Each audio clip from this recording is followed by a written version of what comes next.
Today's courtroom hearing takes a dramatic turn as Alicia Jimenez asks the judge for a second chance after pleading no contest to aggravated assault with a deadly weapon. Her defense highlights her family, her time in Bible classes, her efforts to change, and her desire for a fresh start. But the judge has to look beyond the promises of today and consider a lengthy criminal history that includes previous convictions and another aggravated assault with a deadly weapon. In the end, the judge rejects her request for deferred adjudication and delivers a sentence that changes everything. Stay with us until the end to hear why the judge chose 7 years in prison instead of giving her probation. State is silent on your application for deferred adjudication. They're taking in consideration 2025 CR 015767-02. There's to be no contact with the complainants, and there's an affirmative finding of deadly weapon. Did both parties have a chance to review the? Yes. Yeah, no, that's okay, Rick. Yeah. All right, yes. All right. Have both parties had a chance to review the PSI report? Yes, Your State has no objection. No objection. I've reviewed it with my client. No. All right, the state is silent. Any witnesses? Yes, Your Honor. Before I get started, I would like to call her daughter, Destiny Stewart. All right, Destiny Stewart. Good morning. All right, can you raise your right hand for me? Do you solemnly swear or affirm the testimony you give will be the truth and nothing but the truth, so help you God? Yes. All right, you can lower your hand, state your name for the record. My name is Destiny Stewart. All right, defense, you may proceed. Thank you. Destiny, how are you related to Alicia Jimenez? That's my mom. Okay. And how old are you? 28. 28. Do you have children? Yes. How many children? I have 5. 5 children. And do you live here in San Antonio? I do. Okay. Is your mother, and she's not in jail, was she a part of your life and your children's life? Yes. And how attached are your children to your mother? Very attached. Okay. Does she help you raise them? Yes. Are you asking this court to grant her deferred adjudication so that she can continue to be in the community and help you and your children? Yes. Okay. Do you believe that that would be in the best interest of your children and of your mother? Yes, I do. You understand that if she were to be granted deferred adjudication, that she would have to do probably a lot of things with probation, go to classes, report, and stay out of trouble. Would you be willing to support her in that way? Yes. And would you make sure that either she had a ride or was going to all the classes and things that she needed to do? Yes. And do you believe that your mother would be successful if she were to be granted deferred adjudication? I do. Yes. Okay. You are aware that your mother has some criminal history, Yes. but you're not making excuses for your mom. No, absolutely not.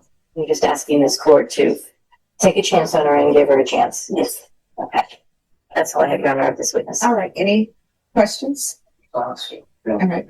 I have a few questions. Yes, ma'am. Any objections? No. All right. Then ask you some questions. So does your mother have any mental health issues? Yes. And can you tell me what that is? Don't know too much of her health issues, but I know she does have some. I know when I was younger, she would see a doctor. She wouldn't really tell me much of why she saw a doctor, but when I was little, she was pretty much stable. When I became an adult, it's kind of when things got more rough. Okay. All right. Thank you so much. Next witness. Very nice. Your Honor, before I call my client, I also wanted to, I filed a sentencing memo, and I think you should have a copy, but the letters that you have attached to your sentencing memo came out really blurry, so I have a hard copy. Thank you. This is my sentencing memo Any along with. objections to the court reviewing this? All right. Any other witnesses? Yes, Your Honor, I would like to call my client at this time. All right. Can you raise your right hand? Do you solemnly swear or affirm the testimony you give will be the truth and nothing but the truth, so help you God? Yes. All right. You can lower your hand. And is there any objection to the court reviewing the PSI report? No, Your Honor. Okay. So just give me one moment with that.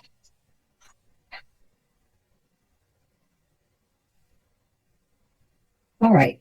So when questioning your client, if you can clear up for me, because in the PSI report, it's stating that she is minimizing guilt. And in the PSI report, she seems to argue that this is self-defense and that she has no idea what's going on. So if she wants a jury trial, then, we're here for that. Now, All right.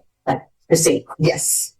State your name, please. Alicia Jimenez. And you understand why we're here today? Yes. And you pled no contest to this offense of aggravated assault, correct? Yes. Okay.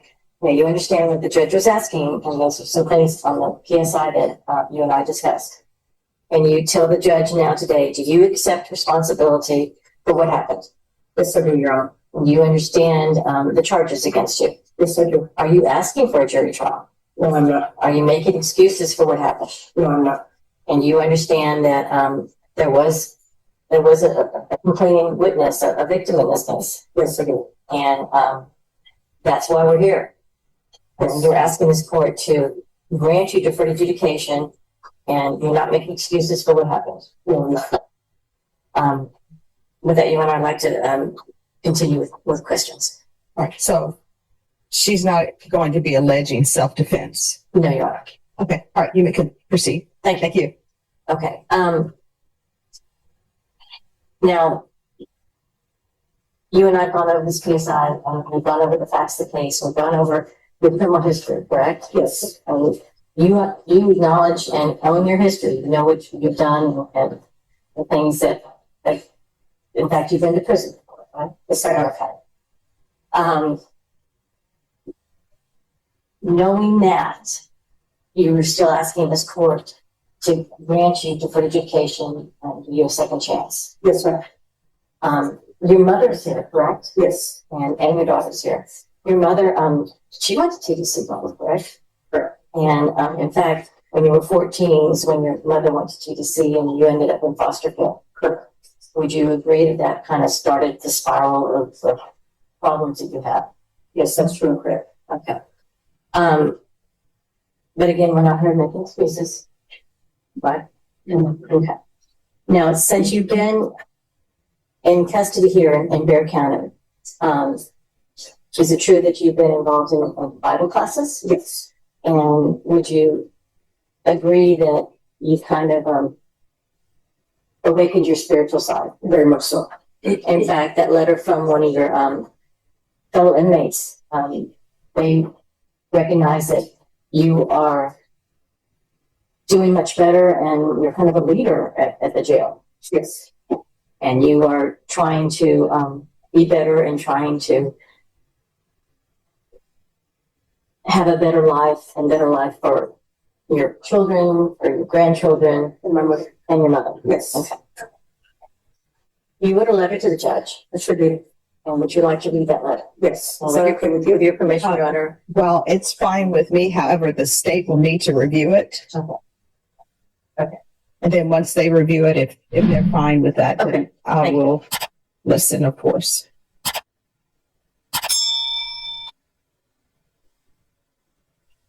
And while they're reading it, could I ask for some more questions? Yes. Okay.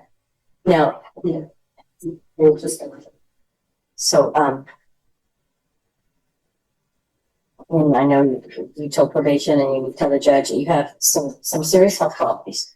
High blood pressure, High blood pressure and severe asthma, depression, you've been diagnosed with depression, anxiety, anxiety. bipolar 1 and 2, Yes. PTSD, Yes. and ADHD. Yes. Do you take medicines for those diagnoses? Yes, I do. I was enrolled in Premier. That's my psychiatrist, and I also take medications here in the Bear County. Okay. So prior to your incarceration, you were seeing a counselor or therapist? Yes.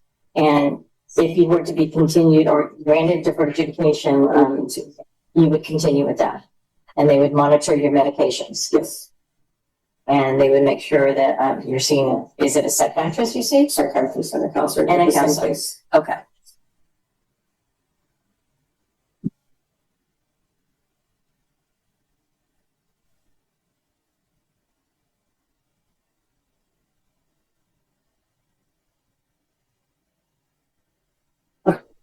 I was gonna leave that out. I just have a moment with my client. Sure. Yeah, I was gonna leave it out. I know it was, yeah. Yes. I was gonna leave that up because Okay. I'm nervous. I'm sorry. It's okay. I apologize. Okay. It's been a long 8 months. Okay. Can I read it to you? Yeah. Sure. I can basically just tell you, that I want to apologize to my victims, apologize to you, Judge Boyd, to my attorney and to the district attorney, and especially my family for putting them through the pain and the cause. With that being said, that it doesn't define, that reports do not define who I am. I'm a very loving mother. I'm a very loving grandmother. And I care for my mother who's here, who is ill. I was known to have sufficient, I have been known to have, be sufficient and dependable. I'm a caregiver, like I said, to my mom and a provider to my grandbabies. I've also surrendered myself to the Lord Jesus Christ, who is capable of forgiving, healing, and changing me for the better. I come before you to ask if you would consider giving me another opportunity to a fresh start, to a new life, and to a better career to educate myself. I want to be of service to my fellow church. I also want to help change lives. I was thinking about trying to get into prison ministries to help the broken and to minister them. And with that being said, I just wanted to be able to share my accomplishments with my family. And I want you to know that I would make better choices.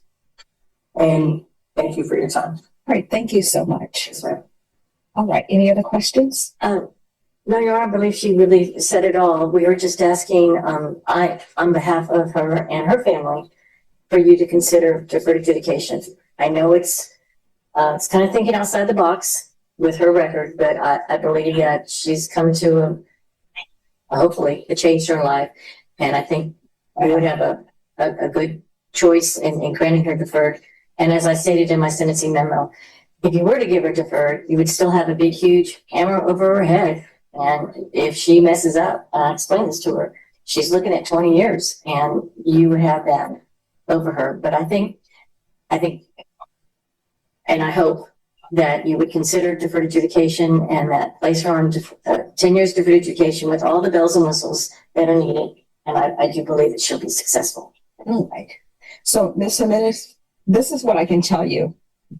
It would be nice if I had something in front of me that could tell me how people will behave or whether they will be successful on probation or not, whether or not if I place them on probation, they're going to commit new offenses. But I don't have that, right? So I just have to look at evidence before me and consider things as a whole, right? And so I don't think you would be a good candidate. And this is why. I don't think you would be a good candidate, but I can tell you right now, I'm not going to sentence you to do 12 years. This is why I don't think you'll be a good candidate. You've been on probation before for assault, family violence. And I realized that was a long time ago in 2001. But it was terminated unset. Yes, ma'am. All right. And your attorney knows what terminated unset means. Now you have a lot of cases that have been dismissed. I'm not even considering those because they were dismissed. I don't know what they were dismissed for.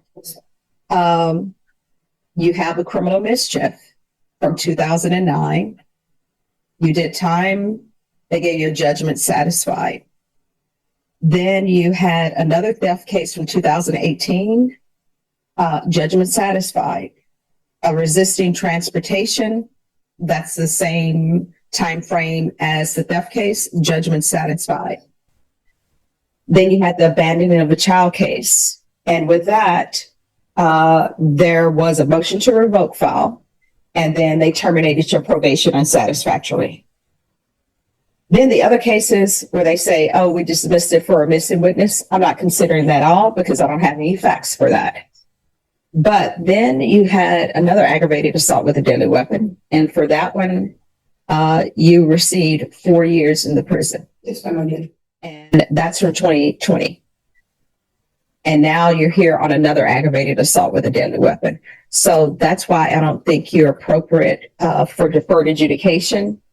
So the court is not going to grant your application for deferred adjudication. What the court will do, the court is going to find you guilty. There's a $1,500 fine time and money to run concurrent, take in consideration 2025 CR 015767-02.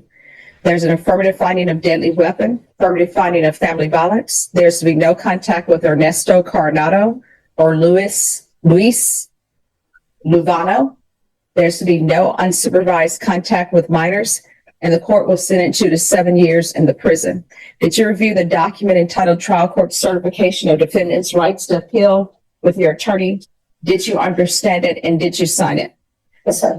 All right, because this is a plea bargaining agreement, because I followed your plea bargain agreement, and because you waived your right to appeal, you do not have the court's permission to appeal. Because this is a felony conviction and an affirmative finding of family violence, you're not allowed to own or possess any weapons or ammunition. If you have a question about what that is, you'll need to speak to an attorney. And what I will do, if I didn't say it, I'll put in there the therapeutic community for mental health. And I also let them know therapeutic community just based upon the stipulations for any type of. After hearing from her daughter, her attorney, and Jimenez herself, the judge ultimately decided that her criminal history was too serious to justify deferred adjudication. Instead of imposing the maximum allowed under the plea agreement, the court sentenced her to 7 years in prison, along with additional restrictions and treatment-related conditions. This hearing shows just how difficult it can be to convince a court that someone deserves another chance when their past record tells a different story.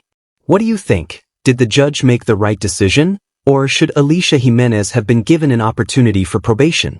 Let us know your thoughts in the comments.